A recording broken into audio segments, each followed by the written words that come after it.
a todos y a todas y bienvenidos a la Biblioteca de Castilla-La Mancha, una tarde más dentro de nuestro ciclo de conferencias de personajes históricos toledanos del siglo XX, personajes toledanos del siglo XX. Hoy vamos a tener la tercera conferencia sobre Aurelio Cabrera, escultor. Esta conferencia o esta charla nos la va a impartir Adolfo Domingo Lorente, de todos conocido y que tenemos aquí con nosotros.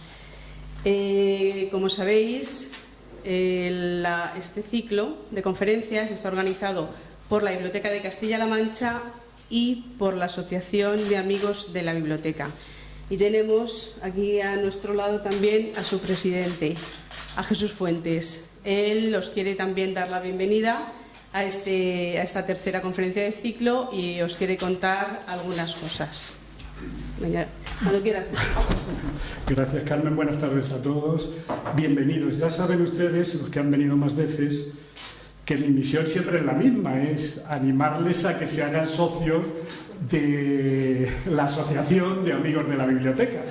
Es una prédica que hago en el desierto, pero convencido de que en el desierto terminan floreciendo las mejores rosas. Incluso esas que las de Túnez nos venden como rosas del desierto, que son esa caliza que ha cristalizado. Bueno, al margen de eso, decirles una cosa es, estamos intentando divulgar que exista el conocimiento de lo que es el mural de cerámica de la Universidad Laboral. En su momento habrá una conferencia, yo no les voy a hablar de ello, pero sí les diré que vamos a organizar desde la asociación una serie de visitas en grupos pequeños para que se pueda contemplar sin problemas ese mural de 130 metros, que es espectacular. Entonces, sean ustedes socios o no, evidentemente están todos invitados a ir o a formar parte de estos grupos cuando quieran. De todas formas, trataremos de publicitarlo para que ustedes lo conozcan. Y por último, hablar sobre el tema que nos ocupa, que es el de la escultura. Yo no sé si ustedes se han dado cuenta, si hacemos un paseo por la geografía de la escultura en Toledo, notaremos como dos diferencias muy marcadas. Por un lado, en el casco histórico predomina la escultura figurativa, por decirlo de alguna forma, y por otro lado, la escultura moderna, como más actual, predomina en el polígono. Salvo la escultura de Chillida, todos los que están aquí saben cuál fue la batalla aquella por recuperar esa escultura y ponerla en un sitio digno como ahora está.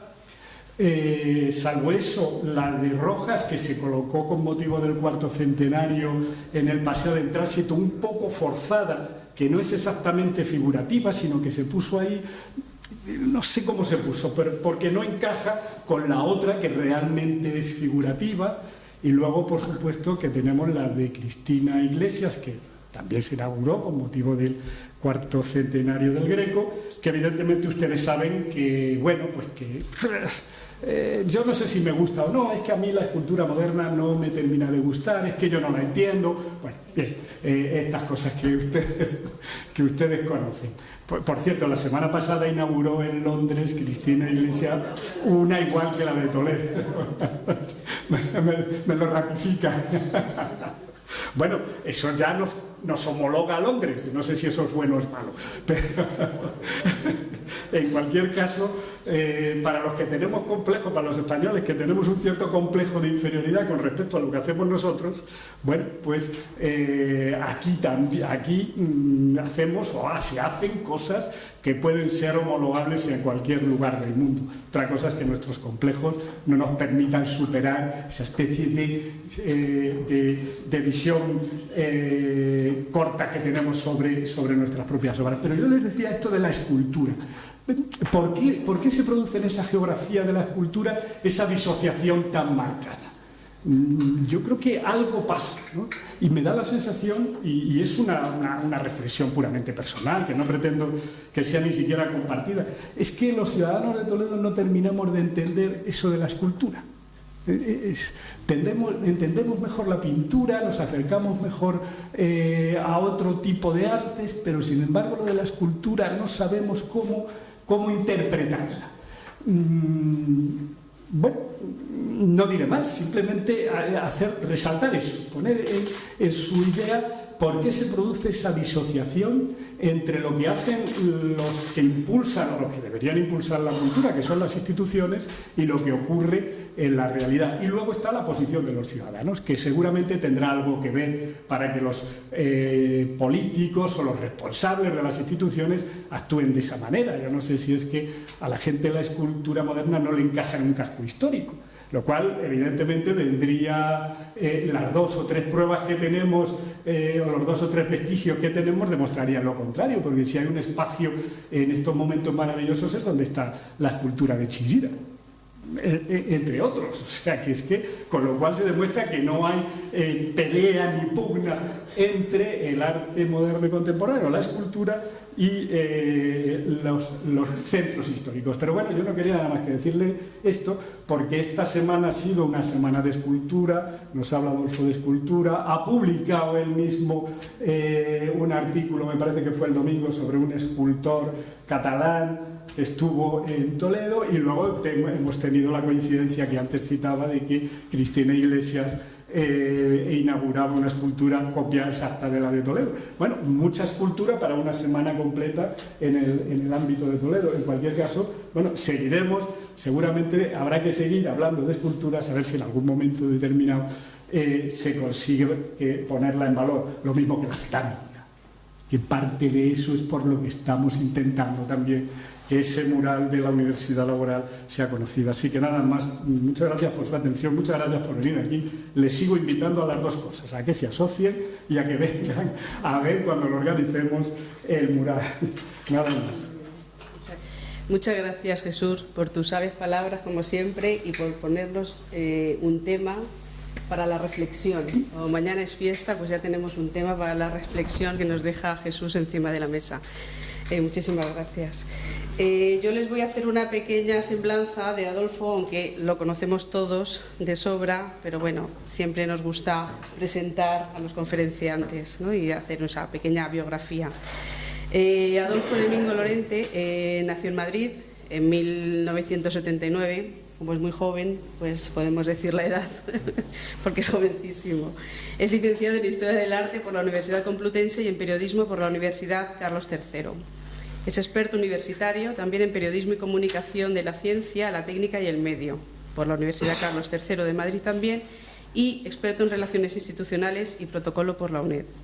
Desde hace unos 17 años aproximadamente, corrígeme si no tengo muy claro. Casi 20 ya, más o menos. Casi 20, gracias. Pues se dedica al periodismo cultural y desde el 2003 pues trabaja para el grupo Promecal, que es el editor del diario La Tribuna. Ha colaborado también en Radio Televisión Castilla-La Mancha, con diversos medios de comunicación, también en Toledo y en Madrid. Ha recibido el premio Ciudad de Toledo Santiago Camarasa en 2 ocasiones, muy importante, 2005 y 2008, así como una mención especial dentro del 16º premio Don Quijote de la Junta de Comunidades de Castilla-La Mancha en el 2009. Es autor de diversos libros sobre historia del arte, porque es historiador del arte y periodista, ya hemos dicho, y sobre cine. Yo voy a destacar 2 de ellos que nos gustan especialmente. El Greco en el cine, preparado junto con Palma Martínez Burgos, y El cine de la Santa, Teresa de Jesús en la gran pantalla, de 1925 a 2015, en colaboración con Vega Hernández. También es autor de multitud de artículos que ha publicado en diversas revistas especializadas. También es investigador, es un hombre polifacético, casi podría ser un hombre de Renacimiento, porque es que tiene tantas facetas, es verdad. Como investigador, pues uno de sus temas es la arquitectura academicista del siglo XVIII y biografías de arquitectos de esa época, como Ignacio An, Alfonso Regalado Rodríguez o José Miguel Toralla. y que a ese tema dedicas su tesis doctoral. No sé si ya la has terminado, estás en ello, ¿no? No te da tiempo a prepararla.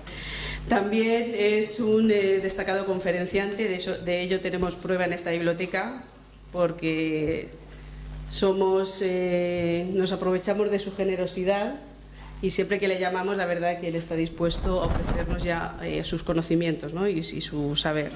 Pues como les decía, ha sido conferenciante y es en diversas instituciones culturales, como el Museo del Prado, el Museo Nacional de Escultura de Valladolid, el Museo Sefardí de Toledo y, como les decía, en esta biblioteca. También es docente. Ha impartido seminarios en el Instituto Superior de Arte de Madrid y en el Centro Regional de Formación del Profesorado de Castilla-La Mancha. También está relacionado con la Universidad de Castilla-La Mancha desde el año 2006, primero como conferenciante invitado por la Unión Progresista de Estudiantes y después a través de la Universidad de Mayores José Saramago, con la que ha colaborado en diversos programas.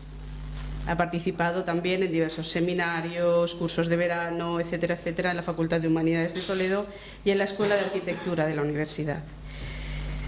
También ha hecho algunas labores de comisariado en exposiciones, porque ha sido comisario o fue comisario en el año 2010 de la exposición Ignacio An, Arquitecto de la Luz, organizada por el Consorcio de la Ciudad de Toledo, la Universidad de Castilla-La Mancha y el Cabildo de la Catedral de Toledo. Y entre 2013 y 2014 fue secretario académico del 20º Congreso Nacional de Historia del Arte, que se celebró aquí en Toledo, como ustedes saben, en octubre del 2014 con motivo del Año del Greco. Es académico numerario de la Real Academia de Bellas Artes y Ciencias Históricas de Toledo desde el año 2016 y también es vocal de la Asociación de Amigos del Museo del Prado y miembro del Comité Español de Historia del Arte. Como ven, es joven, pero tiene un currículum amplísimo y por eso estamos encantados de tenerte una tarde más aquí y de aprender de tus conocimientos. Te vamos a dejar aquí solo, te vamos a quitar las sillas y nosotros, ¿verdad, Jesús? Nos bajamos para escucharte. Estupendo. Muchas gracias. Muchas gracias, Carmen. El debate que ha propuesto Jesús me parece interesantísimo. Lo que pasa es que, si les parece, podemos dejarlo para después de la conferencia, porque, no, según estábamos esperando en la puerta, pues hablábamos de que figuras como Cecilio Béjar, por ejemplo, pues ya van siendo necesitadas de una revisión, de un estudio que analice toda su trayectoria. Y es cierto que el siglo XIX en pintura, por ejemplo, pues sí ha sido relativamente estudiado. Tenemos contextualizados a los muchos pintores que representaban Toledo desde Madrid, también a Cecilio Pizarro, por ejemplo, aquí en Toledo, a Valeriano Salvatierra, que abre el siglo, luego a Alberto Sánchez, que abre el XX, pero si pensáramos en escultores entre principios del XIX y principios del XX, pues la verdad es que nos saldrían muy pocos escultores toledanos. Y a lo mejor Jesús podría, la Asociación de Amigos, apuntárselo para posteriores ciclos, pensando pues en historia de la escultura toledana, por ejemplo. Me parece un tema estupendo. Bueno, y centrándonos ya en este personaje, en Aurelio Cabrera Gallardo, tengo que reconocerles que yo llevaba mucho tiempo queriendo hablar sobre él, porque aquí en Toledo solemos expresar muy a menudo, y José Luis Isabel lo hizo el viernes pasado al hablar de Eduardo Lagarde, que Toledo tiende a ser una ciudad injusta con algunas de las personas que más esfuerzos le han dedicado, porque no se las recuerdan. Y Aurelio Cabrera sería un ejemplo muy, muy claro de ello. Mientras yo preparaba la conferencia, haciendo memoria sobre por qué me ha interesado siempre este personaje, la verdad es que no fui capaz de recordar en qué libro leí o en qué conversación, a lo mejor con Rosalina Aguado, estando en la Escuela de Artes, cuando me hablaron por primera vez sobre Aurelio Cabrera. Lo único que fui capaz de recordar es que sé quién es este personaje desde hace muchísimo tiempo. Yo llegué a Toledo hace aproximadamente 15 años, más o menos. Bueno, pues probablemente el primer año que yo aterricé aquí, pues ya empecé a interesarme por quién podía ser este señor. Yo creo que fue por una anécdota que me contaron, y es que Cabrera, luego lo veremos, fue director de la Escuela de Artes aquí en Toledo. Bueno, pues fue el responsable de la plantación de diversas matas de acanto, de la planta del acanto, que es una especie que tiene una gran resonancia, como saben ustedes, simbólica en el mundo del arte y de la arquitectura. Según he podido ver, también lo hay En otros edificios toledanos de principios del 20, la Casa del Greco, por ejemplo, tiene unos cuantos setos dentro de su jardín. Y esto me llamó mucho la atención, me gustó este detalle.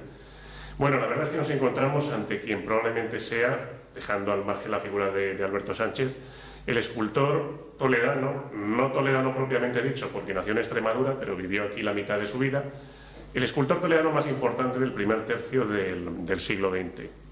Una figura en constante evolución que supo pasar pues, de fórmulas más académicas en sus primeros años, como este ejercicio con la figura de un niño que tenemos ahí, que posteriormente retomará, a una plástica mucho más abstracta y depurada. Esto es un autorretrato suyo del año 1935, en los momentos previos a su muerte. Él muere en el año 36.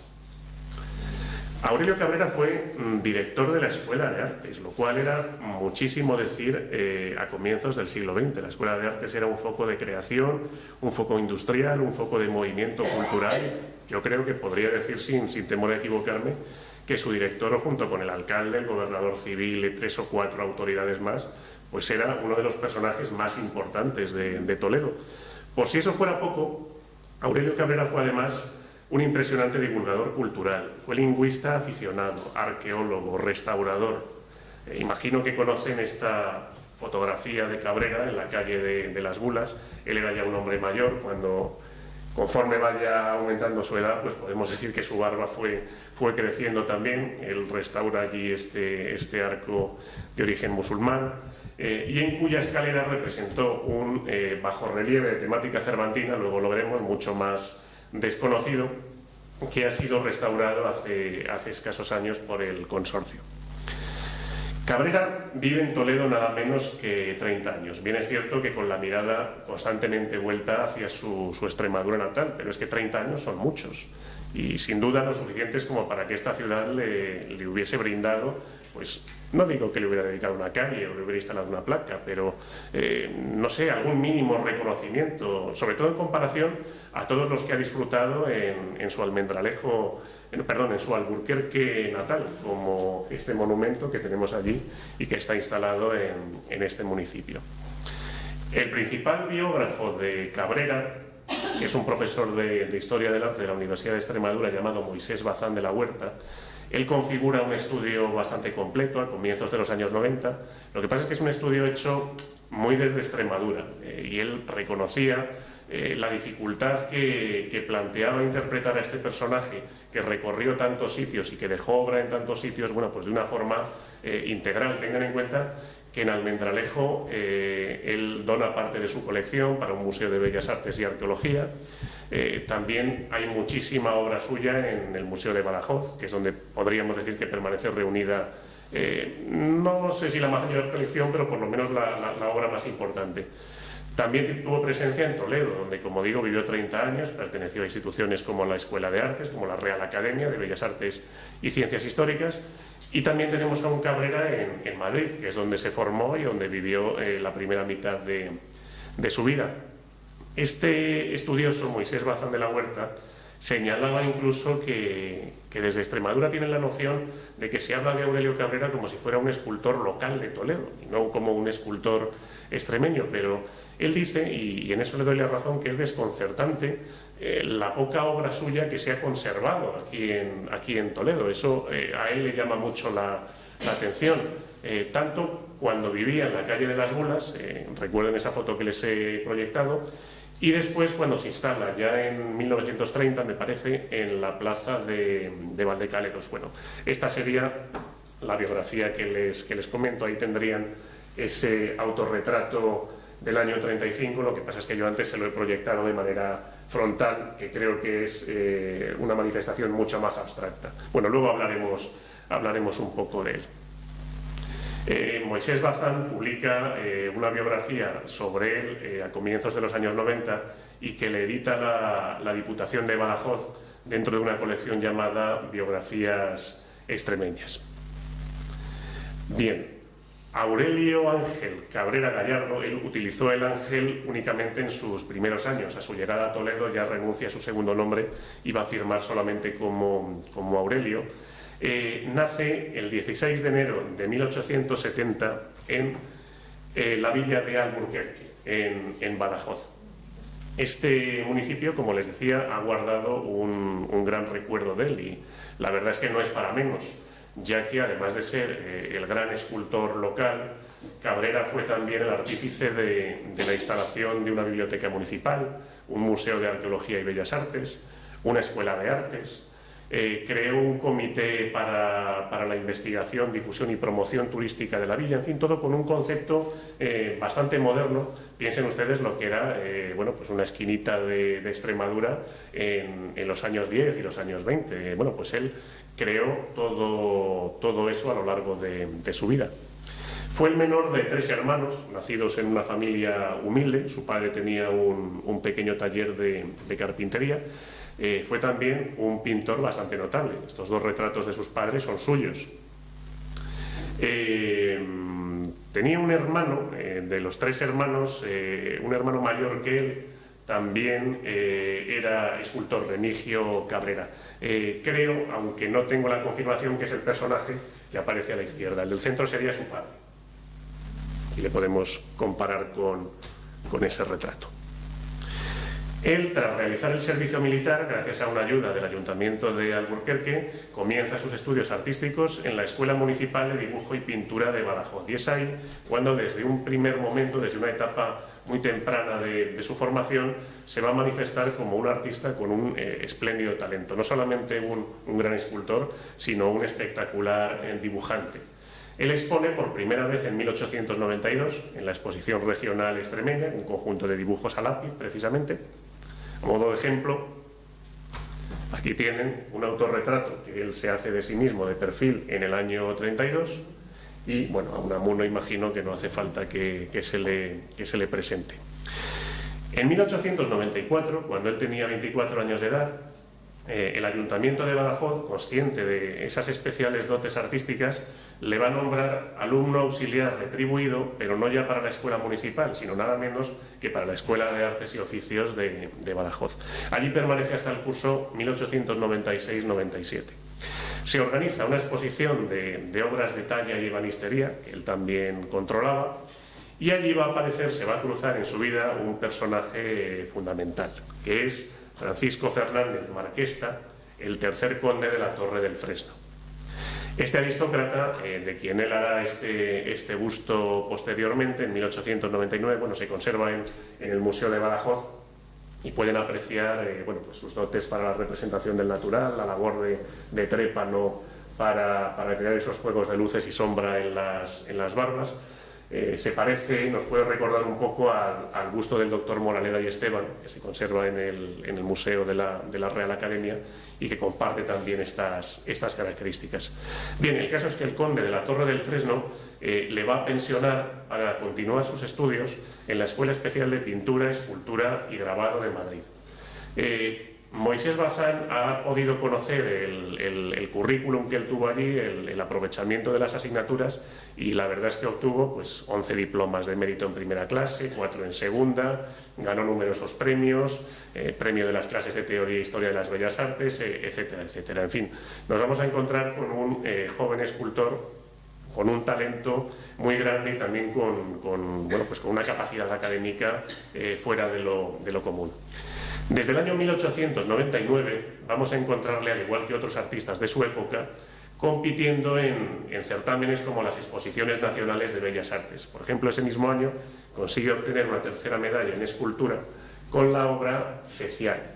Un fecial es el miembro de un colegio sacerdotal de la antigua Roma, que desempeñaba funciones relacionadas con las declaraciones de guerra, las firmas de la paz, que hay que el personaje pues porte esa espada, pero la verdad no sé por qué eligió concretamente, bueno, pues un personaje tan raro. Podría haber elegido una alegoría greco-romana, no sé, mucho más al alcance de la mano, pero eligió representar esta figura.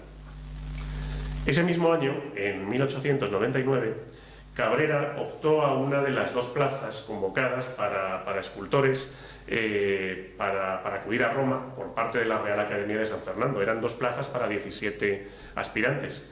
El caso es que Cabrera superó con facilidad, se le suspendió la práctica. Desde su punto de vista, de una forma totalmente injusta. Lo que se alegaba es que las dimensiones de su proyecto excedían a las que se le habían dado previamente. Entonces, bueno, la verdad es que él, siempre que perdía una oposición, sistemáticamente podemos decir que protestaba y que llegó a despertar incluso campañas en prensa. Hubo críticos nacionales que protestaron por el hecho de que no se le admitiera para ir a Roma. La obra en cuestión era este San Sebastián, el que tienen a la izquierda, inspirado en el San Sebastián de Becket, que se conserva en el Museo de Luxemburgo.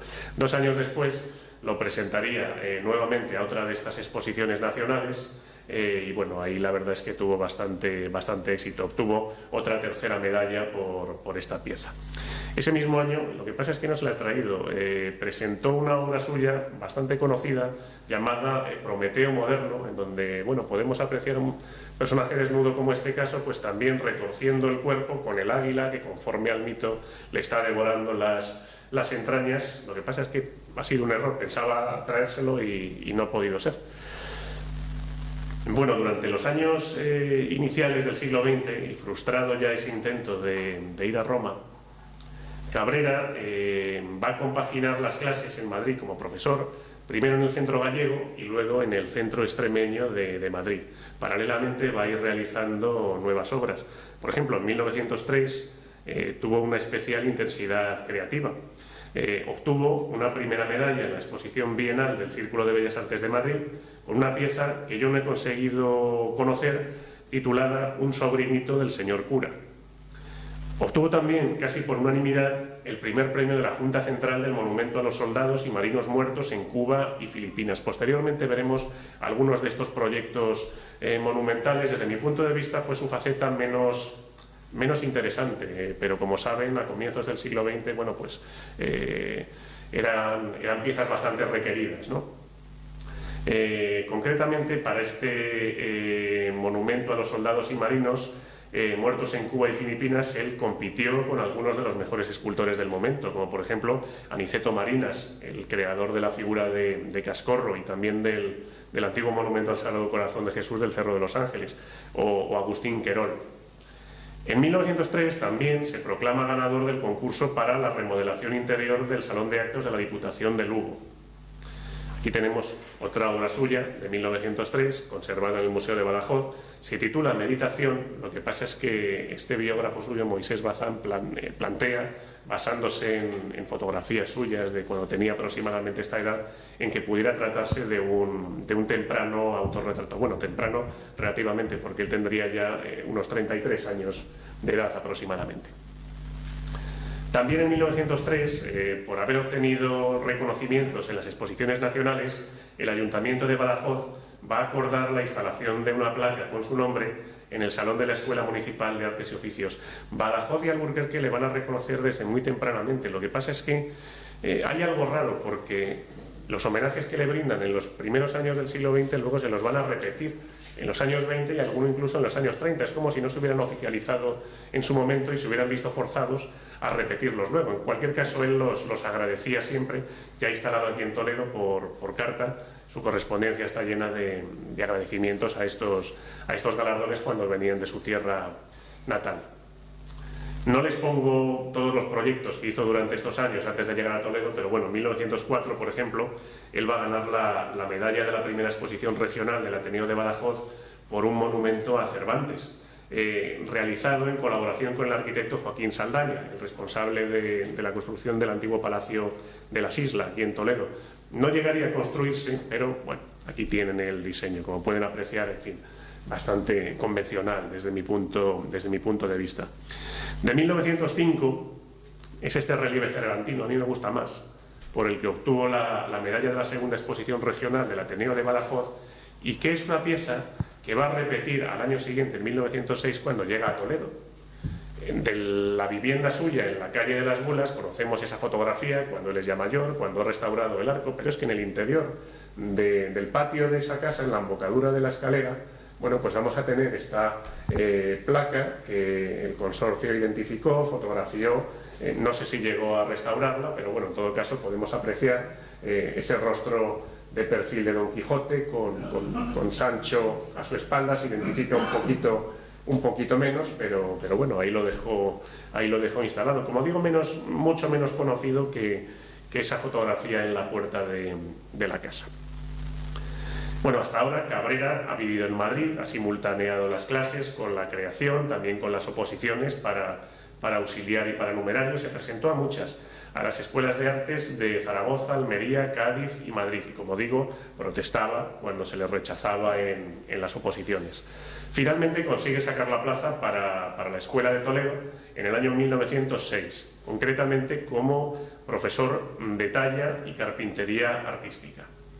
En Toledo vive en Las Bulas 21, que es la casa que él mismo se encarga de restaurar a partir de 1906, y en 1930 me consta que se traslada a una gran casa con estudio en la plaza de Valdecaleros. No sé concretamente en qué parte de la plaza podía ser. Sé que en una de las esquinas de Valdecaleros tenía Conde una gran panadería, una tahona a comienzos del siglo XX, pero no sé si en 1930 la mantenía ya y podría tratarse de esa misma casa. Pero bueno, en cualquier caso, en Valdecaleros seguro.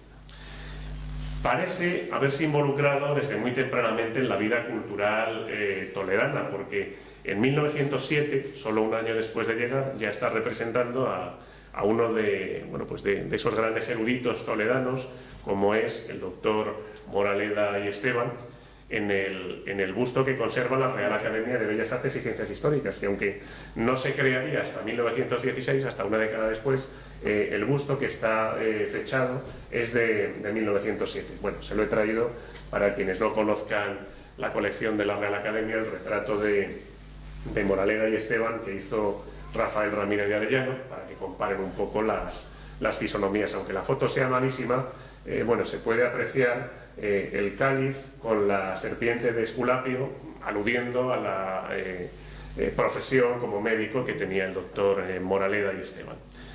Ya que hablamos de académicos, yo destacaría también este otro busto de 1917. La identidad del personaje no está clara.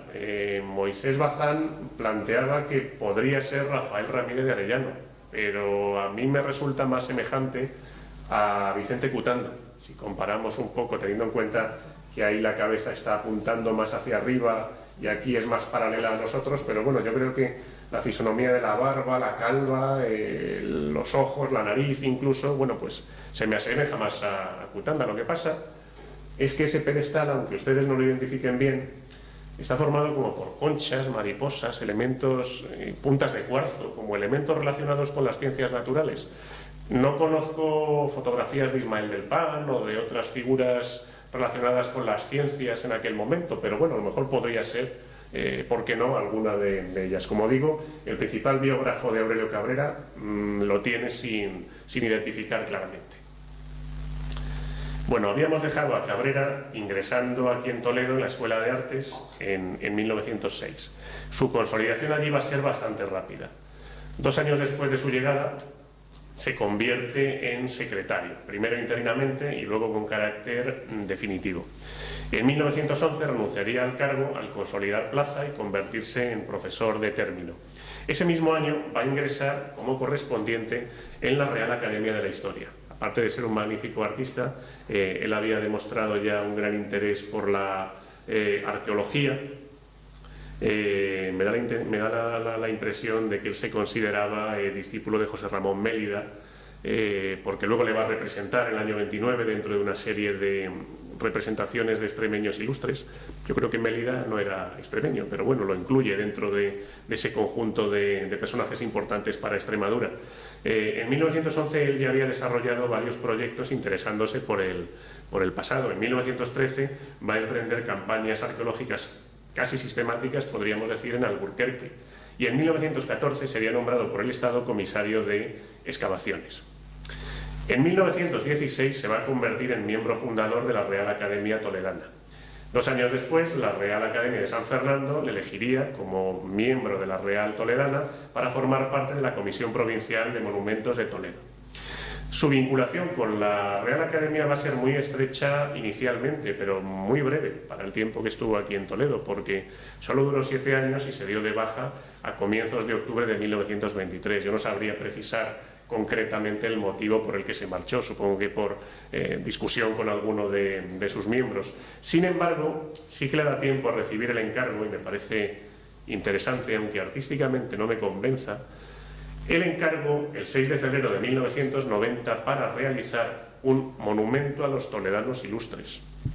No llega a realizarlo, no nos consta que se conservara una maqueta definitiva, pero sí conocemos su aspecto lo suficientemente a través de este dibujo. Consistía, como pueden apreciar ahí, en una especie como de pedestal, no sé si de sillares de piedra o de chapas. Tenemos a un personaje masculino desnudo que lleva en su mano izquierda lo que a mí me parece un martillo o un hacha. Su mano derecha, aunque no haya salido bien en la imagen, en el dibujo sí se puede ver, lleva una espada. Más arriba, aunque ya se aprecia muy poco en ese primer cuerpo, tendríamos como una especie de personajes con la cruz, a lo mejor una alegoría de las 3 religiones, no lo sé. Y más arriba, a ambos lados, a la izquierda pueden apreciar lo que es el alcuzón de la torre de la catedral, con la triple corona, eso sí se identifica fácilmente. A la derecha hay una especie de torres almenadas. Lo suyo a lo mejor sería que fueran las torres del Alcázar, pero tampoco están representadas de forma muy clara. Y luego esa especie de dama ibérica que hay por arriba, de dama de Elche, que realmente nadie sabe muy bien a qué obedece, aquí en el caso de Toledo. En fin, da la sensación de que en estas alegorías, en estos monumentos, bueno, no sabía casar muy bien lo que es la parte escultórica, la parte arquitectónica, y en fin, como que no terminaba de cuajar. De todos modos, va a diseñar muchos de estos monumentos. Proyectó uno para Almendralejo sobre Espronceda, otro en 1918 sobre el pintor Luis Morales, otro, el monumento al general Martínez Campos. Lo que pasa es que se le premia por haber hecho las esculturas del basamento. Lo que pasa es que el proyecto lo remataría finalmente Mariano Benlliure. Como pueden ver, competía con lo más granado de la escultura del momento. Sin embargo, de todos estos monumentos va a destacar el inmenso grupo a las víctimas de las guerras coloniales que estaba en el Parque del Oeste, que desapareció con la Guerra Civil, y que era nada más y nada menos una edificación pues, de 30 metros de altura.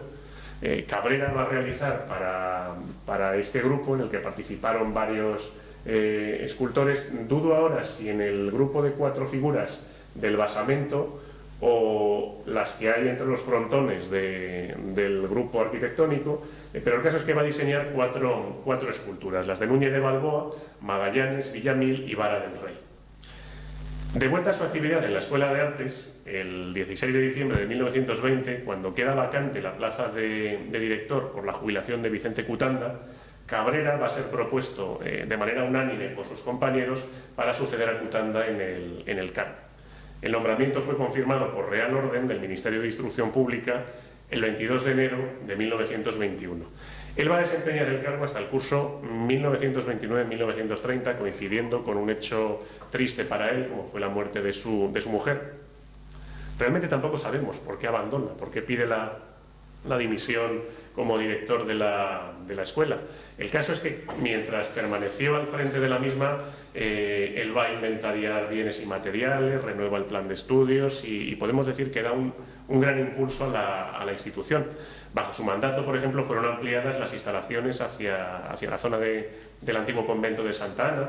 Se instala la reja de Julio Pascual, que cierra el jardín en el año 1927. Esta reja que fue retranqueada por el ayuntamiento yo recuerdo cierta polémica, no sé si fue muy real, pero desde luego sí recuerdo a nuestra amiga Rosalina Aguado bastante cabreada por que se había retranqueado la reja para evitar que pusieran expositores turísticos en la calle Reyes Católicos. En fin, yo lo recuerdo como cierta polémica en el año 2004. Aquí le tienen una fotografía que, aun siendo de Rodríguez, yo es la primera vez que la veía. Salió publicada, creo que en el castellano gráfico, me parece. Ahí le tenemos con la hija de la madre de Aguado, que era pintora, junto con un grupo de alumnas, presentando al obispo auxiliar en aquel momento un diseño para, no sé si de bordado, pedrería o algo similar, para el manto de la Virgen del Sagrario. Es una foto interesante porque, bueno, a diferencia de esos autorretratos que tenemos donde él parece concentrar siempre como mucha rabia en la mirada, con muchísima fuerza, bueno, pues aquí se le ve plácidamente sentado, muy sereno, un hombre elegante y la verdad es que haciendo una búsqueda rápida en hemerotecas digitales, preparando la conferencia, pues podemos encontrar muchas fotografías de Cabrera que al menos a mí me eran completamente desconocidas y por eso me reafirmo en que ojalá Toledo le dedique el homenaje que se merece. Él como director de la Escuela de Artes también va a impulsar las matriculaciones, las multiplicó por 3, creo recordar, con especial atención por obreros y por mujeres. Cataloga y organiza la biblioteca, incrementa el número de yesos para los alumnos. Ah, bueno, y por cierto, según avanzó recientemente el consejero de Cultura, está previsto que la escuela inaugure pronto, o más bien reinaugure, porque el proyecto es de la época de José Valverde, el pequeño museo de reproducciones artísticas que tiene creo que es en Sus Bajos, en las galerías de Sus Bajos, lo que sería lo que era primigeniamente el segundo claustro de San Juan de los Reyes. Bueno, en esas galerías es donde se encuentra instalado, lleva cerrado mucho tiempo y la única parte que permanecía abierta era la Sala Matías Moreno, que da a la calle Reyes Católicos y donde se celebraban, bueno, pues algunas exposiciones de los alumnos. Como digo, está pendiente de volver a abrirse este pequeño museo. Según una historiadora del arte llamada Eugenia Muñoz Barragán, que ha estudiado el desarrollo de la Escuela de Artes, Cabrera, cito, tenía una gran conciencia social que refleja en su preocupación por sus alumnos, los obreros, a la vez que trabajaba incansablemente en el aspecto artístico de la ciudad. Prueba de su compromiso es la renuncia a su sueldo de 1000 pesetas, poniéndolas a disposición de la Junta de Profesores para que se decidiera su inversión en las necesidades más perentorias. En 1929, como les decía, se juntan varias circunstancias importantes en su vida. Muere su mujer, deja la dirección de la Escuela de Artes y asume la representación de Extremadura dentro de la Exposición Iberoamericana de Sevilla, a la que llevó muchísimas piezas. Algunas de ellas ya no son conocidas por lo que hemos ido viendo, por ejemplo, una figura de Vasco Núñez de Balboa que formaba parte de ese monumento a las víctimas de las guerras coloniales. Aquí le tendrían. Otra fue esta escultura de Zurbarán, que presidió el pabellón extremeño, fue encargada por el Ateneo de Sevilla y que, según tengo entendido, pasó muchos años en el Parque de María Luisa, en Sevilla. Hoy creo que está el original en la Casa de Pilatos, aunque hay una réplica, supongo que será a la que corresponde esta fotografía, en la Plaza de San Andrés de Badajoz. Bueno, en este monumento vamos a ir apreciando ya una volumetría, bueno, pues mucho más plena, más rotunda en los volúmenes, que tiende además como a facetar un poco las superficies. Esto lo vamos a ver conforme vaya avanzando en la década de los años 30 hasta su muerte. También es de destacar, perdón por la fotografía porque es muy mala, este conjunto de más de 40 relieves con personajes ilustres extremeños, lo presenta esta Exposición Iberoamericana de Sevilla y se conserva en el Museo de Badajoz. Algunos de ellos, aun teniendo vinculación con Extremadura, pues también la tuvieron con Toledo, como por ejemplo el teósofo y escritor Mario Rosso de Luna, alguno más, en fin, es interesante ir yendo uno por uno. También de esta etapa es un busto que él va a realizar, aunque no se ha conservado, del periodista Adoración Gómez Camarero, que fue, supongo que director en aquellos años del periódico El Castellano, en cualquier caso periodista del periódico El Castellano. Durante los últimos años de su vida nos vamos a encontrar con un Cabrera eminentemente centrado en Extremadura. Parece que aunque siguió viviendo aquí en Toledo, le tiraba mucho su patria. En 1931 él consigue de las autoridades de Alburquerque la instalación de un museo en la iglesia del castillo. Yo creo que la fotografía es anterior porque se le ve con la barba muy negra, como si fuera más joven. Yo creo que esa es una vista de Alburquerque, pero contraria a la que les he mostrado antes. Esto sería el castillo, pero desde la otra falda. Bueno, él consigue instalar este museo en 1931 y 2 años después, en el 33, que dicho castillo fuese declarado monumento nacional. En 1935 crea un sindicato de iniciativas para el fomento del turismo y la biblioteca municipal. Ese mismo año, y esto es interesante para nosotros, promueve, sin duda inspirado por el ejemplo toledano, con Toledo de Ohio, el hermanamiento entre el Alburquerque extremeño y el Alburquerque de Nuevo México en Estados Unidos, y me consta que hoy día las relaciones entre ambos enclaves son bastante fluidas. Bueno, sin centrarme minuciosamente en su labor arqueológica ni en sus estudios sobre lingüística, pues sí podríamos plantear, a lo mejor en próximos números de la revista Toletum o en alguna otra publicación, sí que sería interesante el reproducir las crónicas que él realizó y que fue publicando en prensa, tanto de visitas culturales, excavaciones arqueológicas que él realizó en la ciudad y que aparecieron en prensa como el Eco Toledano, en la revista Toledo, en el Castellano. Por ejemplo, identifica varios sillares visigodos entre los restos de San Bartolomé de la Vega, también excava en San Servando, haya restos neolíticos junto a San Juan de los Reyes. Bueno, toda esa memoria está fosilizada en nuestras hemerotecas y bueno, sería interesante que llegara el momento de desempolvar todo aquello. Además, él, si en lo ideológico, aunque no llega a militar en ningún partido, si podríamos pensar que tiende a ser un hombre de izquierdas, la verdad es que en prensa colabora en medios de todo el arco posible, tanto en el Heraldo Obrero, aquí en el caso de Toledo, como en el Castellano, un periódico muy conservador. Él la verdad es que se mostró afín a la Segunda República, por ejemplo en 1931 cuando se proclama, escribe al Ayuntamiento de Alburquerque y bueno, pues con la dialéctica del momento, pues mi fervoroso y cordial saludo a esos bravos republicanos socialistas del Ayuntamiento. El caso es que en 1936, tras la toma de Toledo por las tropas de Franco, él va a ser encarcelado durante dos meses aproximadamente y fusilado el 26 de noviembre de 1936. Como en estos casos, los testimonios que se conservan sobre su muerte no son claros. La partida de defunción no se inscribe en el registro civil hasta 1940, ya terminada la guerra. Hay quien habla, bueno, se anota que su fallecimiento fue a causa de la guerra.